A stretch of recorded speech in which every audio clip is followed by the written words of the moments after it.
Hey everyone, welcome to the MatMadik cast channel. Today I'm going to do something experimental and just have a look at the various reactors out there and reviewers, social commenters, whatever, what have you, talking about the Super Mario movies hitting the $1 billion profit news. And today I might even just do 30 videos. I'm just going to go on a binge. Let's check out, first of all, Benji-Sales. Talking about Super Mario Brothers movie passes $1 billion and what's next for the Mario franchise. The video is 13 minutes long, so I'm probably not going to catch all of it. I'll have to scrub some. Anyway, drop it.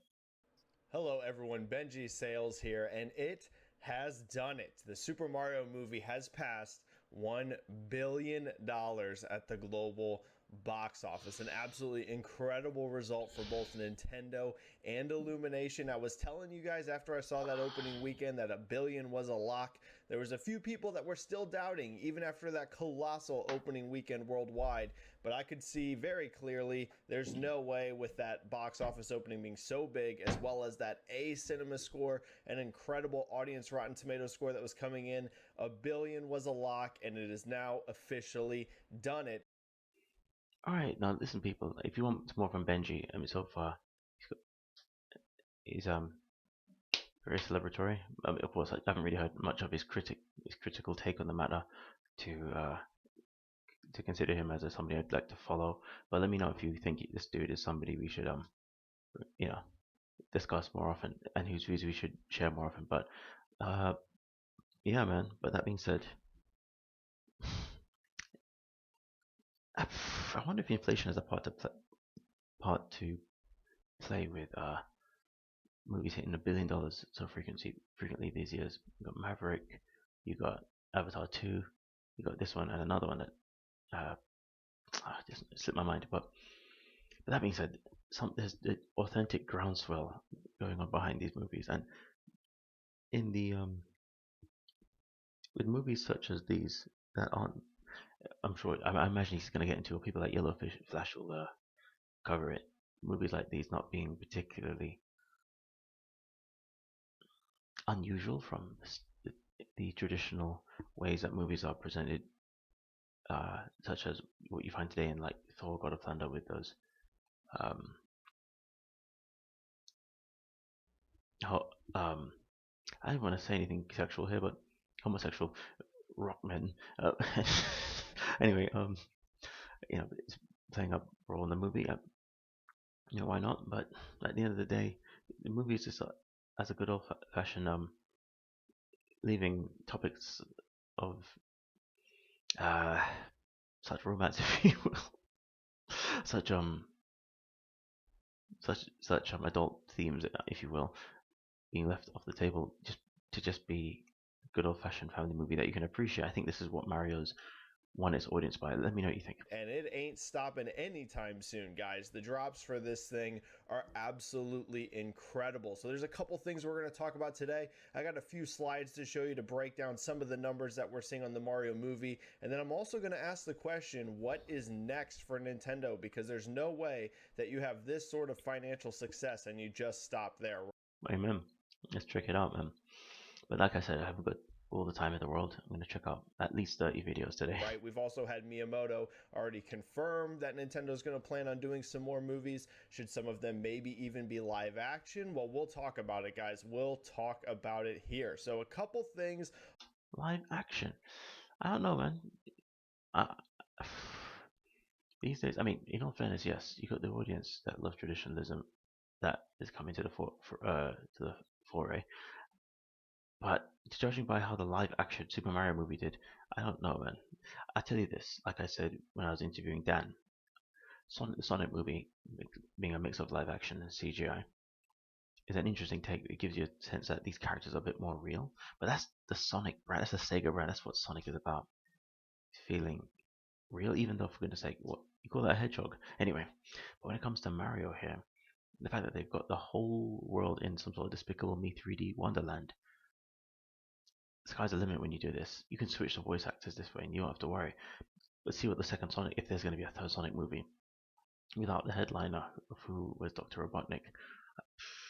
I mean, Dr. Robotnik is such an integral part of the Sonic movie that how in the world can you do? I mean, and the person who played him is such an irreplaceable guy. How in the world can you do a spin-off without such thing? You'd have to have Gerald Robotnik or something, one of his relatives. Anyway, Off of the top. Here's the first slide for you. Universal officially projects the Super Mario Brothers movie is going to cross $1 billion. This was a tweet that I sent out yesterday, but it has now officially done it. A couple records for you that this means. It's the biggest video game movie of all time. No movies ever even come close in video games to $1 billion, so that also makes it the first video game movie ever to hit $1 billion. It's the biggest movie. I'm sure Nintendo was smiling from ear to ear because this is what you need for Mario to justify coming.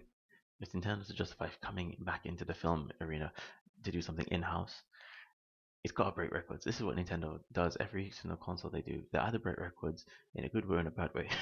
you know, either their consoles bomb spectacularly or they blow and they make a lot of dough. You know what I'm saying?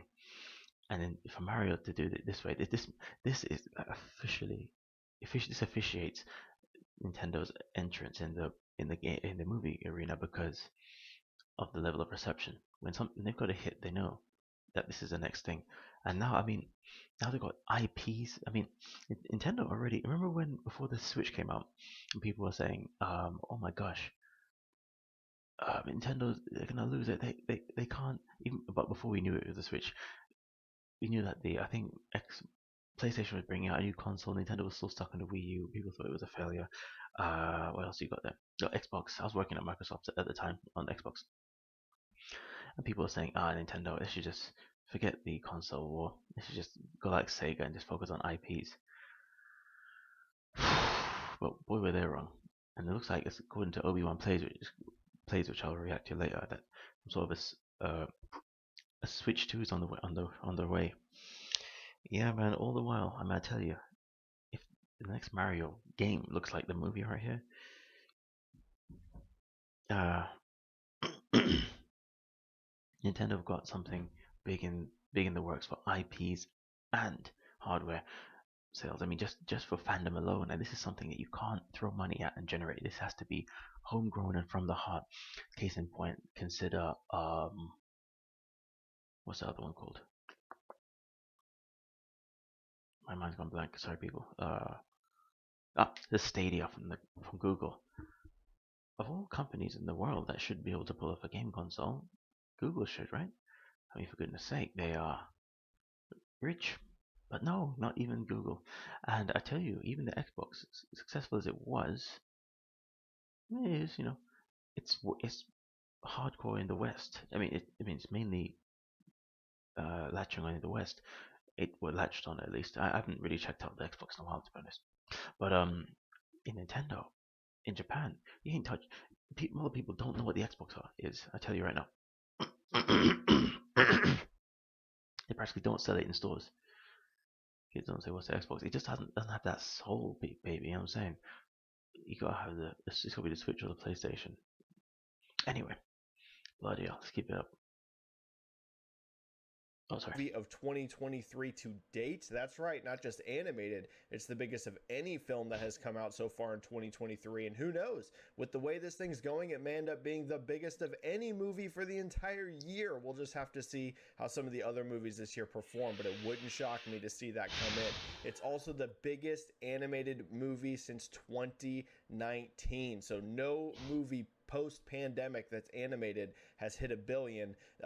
Illumination's other movie, the Minions film, almost did, Rise of Gru, but it didn't quite get there. So this is the first animated movie since before the pandemic. Sorry, people's gonna try and reposition my video. Whoa! Hold on there, Benji. Oh my god. Sorry, people, about this. I'm gonna cut off the edges. Anyway, I'll sort this out for the next video. Yeah, people. To hit $1 billion. A couple other things for you really quick. Here's a breakdown of exactly what it did this weekend domestically, coming here from Luis Fernando. It also beat Frozen 2 and Finding Dory's total box office run already domestically. It has now become the second highest grossing animation movie of all time. I just love this. I love the way Benji. Thank you for singing Nintendo's praises right here. They, they need to be celebrated for what they've accomplished. At the US box office, that's right, already, and its run's not even over. The only one that has grossed more domestically is The Incredibles 2, and it's on its heels. It has a very good chance, in my opinion, of passing it total domestic. So it could go on to become the biggest animated film of all time at the domestic box office. Let me say something. People are watching that over and over. I think what's the man's name? I know Jeremy from Geeks and Gamers has, but it was the other guy. Obi-Wan Plays. Oh my god, what am I forgetting? Obi-Wan Plays definitely is keeping that money tree growing. I tell you right now. And that drop represents only 33.2%, 40 million for 3-day weekend, which is also the biggest ever for an animated film. I'm not gonna lie, I'm in Japan right now. I'm a bit strapped for cash. People, if you don't mind, please drop me a super chat or something. Anyway, oh boy, I hate doing that. But in any case, I mean, if you like my content, don't feel pressured. I'm not trying to guilt you, as if anyone cares. Anyway, but what was I saying? Jeremy from Geeks and Gamers? No. Bloody hell. My mind has gone blank, people. Oh, me, I tell you, I'd like to definitely see this movie again if I have the opportunity, but like I said, I mean, I appreciate guys if you guys can stick around. Anyway. Like I said, the legs on this thing are just absolutely incredible. For a final breakdown of exactly what this represents, the exact totals domestic, international, and globally, here's a box office report, the estimated totals. Keep in mind, this is an estimate. It's going to fluctuate a little bit because studios always drop the weekend numbers on Sunday morning because they've been running these for so very, very long, these projections. They usually come in extremely close. If anything, things will move a little bit here or there, could go up a tiny bit, could go down a little bit, but it's not going to be any sort of major adjustment. So here's the estimated totals as of this weekend. Domestic comes in at 487.5 million, international 533 million, and that represents a global total of 1.021 billion. Absolutely incredible. This guy's killing it. Thank you, man, for laying out these facts. I tell you, as Mr. Ronnie would say, check the scoreboard. And again, there's another reason why I'm singing this movie's praises and promoting it so much to people is because I just really respect the Nintendo brand. And although, well, Nintendo have done a lot of things that rub people the wrong way in the past, namely companies like Rare, whose DK Donkey Kong song making it in the movie just is a big tongue-in-cheek moment, but I tell you, what this means for good old family values, man, is it's a hell of a lot to celebrate over. I know some of you saying this is not, in terms of the term woke or anti-woke. I know this movie has nothing to do with that. It's just a good old-fashioned movie, but but the Nintendo brand is something that's aimed for the family that I think society really needs right now, man. So I'm going to be singing this movie's praises. I'm going to skip ahead a bit to what he says is coming next, hopefully. Okay, what's next? Let's see. Some of these I'm sure you all see as locks as well. Let's dive into them. Well, first of all, of course, the most obvious, Super Mario Brothers Movie 2. This is an absolute lock. This is going to be announced very, very shortly. Let me just cast my mind back to when the Sonic 2 was made. And I'm sure, yes, I'm sure Nintendo even probably had this in mind. But I wonder if Nintendo was going to milk it for a moment and say, "Oh, we're not going to give you the next movie straight away." Now, when was the first Sonic movie? The first Sonic movie was 2019, right? Second one was 2021. So that's 2 years. The second Super Mario Brothers movie. I think Nintendo personally, I mean, they're a lot more in control of their IP, or they have a lot more ability to hold their IP to ransom. Nope, sorry, let me just move this up. Than companies like, for instance, like even Sega. I mean, Sega I'm not saying they're super desperate, but God knows they really appreciate that Sonic movie getting out as quickly as it did. It's a shame that Sega's simply the IP brand now, but oh well. Once a king of arcades. Um, Maybe this in Japan it just may still be quite a contender. It's why I'm here, man. But uh, I got a feeling Nintendo's gonna say, "Yo, hold on, we're gonna sell some games first.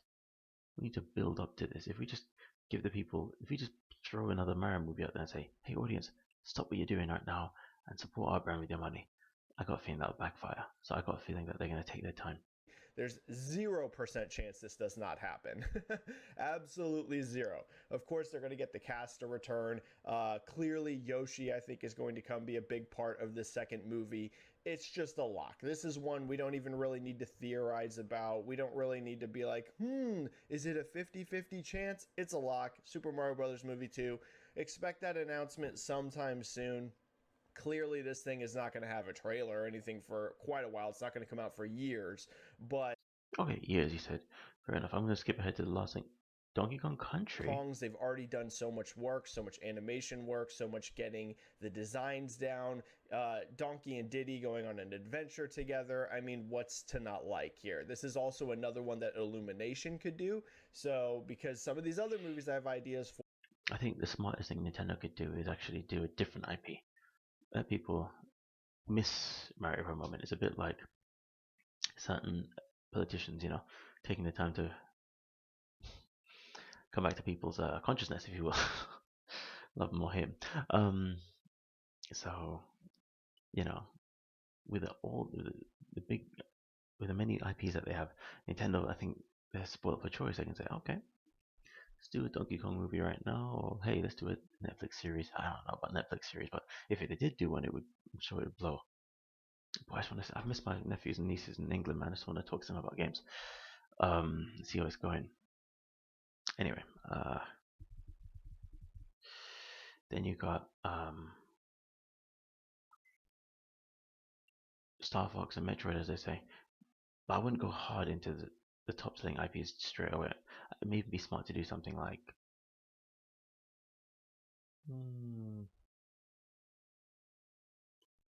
Let me see. It may be smart to do Kirby, maybe.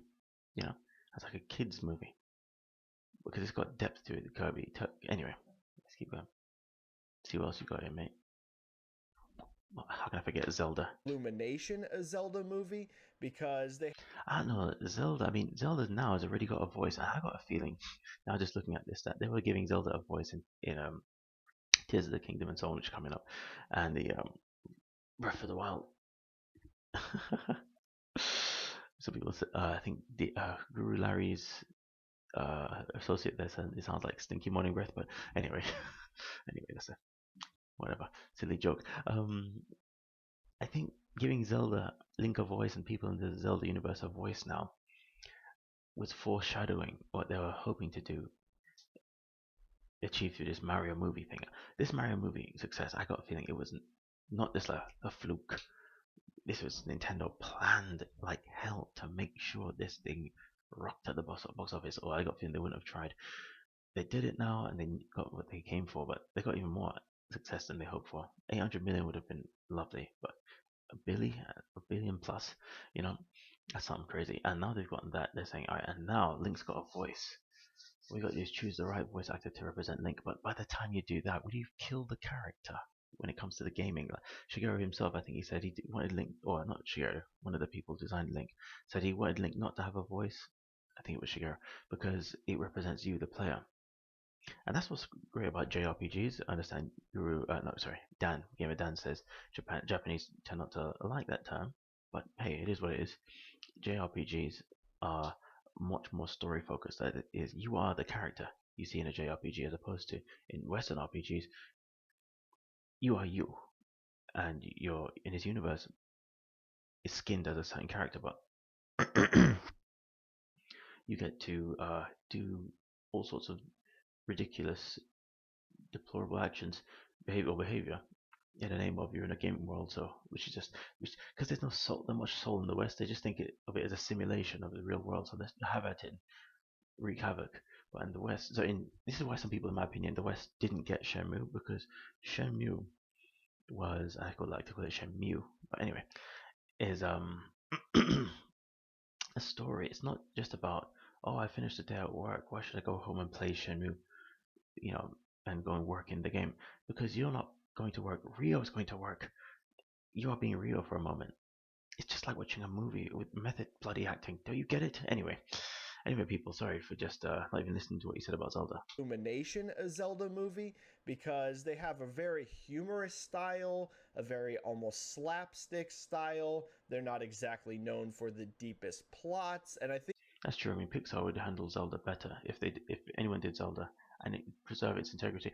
Yeah, Zelda, if you do go animated, you're still going to be targeting a bit of an older audience than you were with Mario. Now, Mario is super fun for both kids and adults, and I'm not saying you have to make Zelda some sort of gritty, hardcore, PG-13 or R-rated film, but clearly Zelda is going to be targeting a little bit older than, what the Mario movie is kind of doing, where that's very much designed as a family film. I assume Zelda is going to want to go a little bit deeper on story, obviously have some crazy action. So I think this one actually is a lock. I think there's almost, it's a good point what he's making here. I gotta say, Metro, yeah, of course, but making more and more movies moving forward is they're going to need some variety.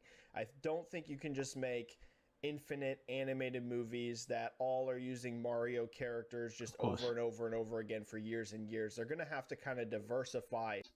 I wonder if they'll come back to making Pokemon movies. I think that's the smartest thing, which I think nobody's talking about. I got a feeling this is what's coming next. And if it's a hit, that'd be hilarious, but it will kind of drive some people crazy. Some people are sick of Pokemon, but Mario is just, he's the best Nintendo mascot because he's not like for a certain nerdy, geeky audience. Mario is just the mascot of Nintendo. It's like making a Mickey movie. Anyone can get behind it. But I think if they do Pokemon right, it's a wrap. It's a wrap. Imagine if they, imagine if Nintendo said, you know what, those Pokemon TV shows, uh, we're just gonna take more ownership over the whole thing. I think that's the one thing that no one's talking about. But Metroid, yeah, like you said, some things require more depth and adult audience targeting, and Illumination is specifically for kids, isn't it? So maybe it's not going to match very well. To bring in different audiences and keep things feeling fresh. And Metroid Prime, you definitely go live action, in my opinion, on this one. Yeah, like the reason why I recommend live action, well, at least like Sonic Hedgehog with Metroid Prime, is because it's such a. I mean, look how happy. Well, I know the feminists who were in the critics. Oh, sorry, feminist critics out there of the Mario movie were trying to give the movie a time of day, but Princess Peach Anya, who the lady who played Princess Peach in the Mario movie, she definitely gave something of a feminist cheer with the way she played Peach. If you do something like Kill Bill Part 3, if you will, through Metroid Prime, I know it's a silly comparison, but you know what I'm saying, a strong blonde, if you will, to be Zero Suit Samus and so on. That would be a nice touch. I mean, especially today, the whole idea of I thought you were a woman, but you're a man, is like Mulan done right. I never saw that Mulan movie that everyone got angry about just because it was filmed in a certain part of China and Disney thanked them over it. That's a big old shame, but I'm betting the movie wasn't that bad. I want to check it out. I do not, and do not listen to my opinion either. My policy is do not listen to anyone's, and which I live by. Don't listen to anyone's opinion of something and take it as gospel without trying it out for yourself. People were having an issue with Steven Spielberg's what's that movie called? West Side Story, and saying, "Oh, he didn't put subtitles in because he's woke." I saw the movie had English subtitles, and I was like, "What? Am I being fan baited here?" Or don't listen to all the hype. Check it out for yourself. If you like it, you do. If you don't, you do. You know. Anyway, No way you make it animated. The only way you make a Metroid animated would, in my opinion, be if it's like a series, and then maybe you could almost do a not like a digital one, but almost like hand drawn, like almost anime style. That would be That would be very rich. That's a good point. Very, very cool. But if they're going to go the movie route, I think you make this thing live action. I think you do go for that PG-13. You don't want to go R. I don't think R is going to work for any Nintendo property, if I'm being honest with you. I know some people might be very excited at the idea of an R-rated Metroid, really play up that horror alien aspects, but you could actually get away with quite a lot with PG-13. So I think you make this a PG-13 live action movie. You do play up the scares a bit. You do have it have some of that sci-fi horror feel, but still, okay enough that, not necessarily children could go see it maybe, but at least some younger audience. And you make sure to give this thing not a huge budget. You want it to have a healthy budget. This guy's analysis is very good, very on point. Let me know what you think, people. I like BenjiSales. Alright, we're going to check out another reactor now, but thanks very much, everyone. Peace. Catch you next time. Like, share, comment, and subscribe. Help a man out.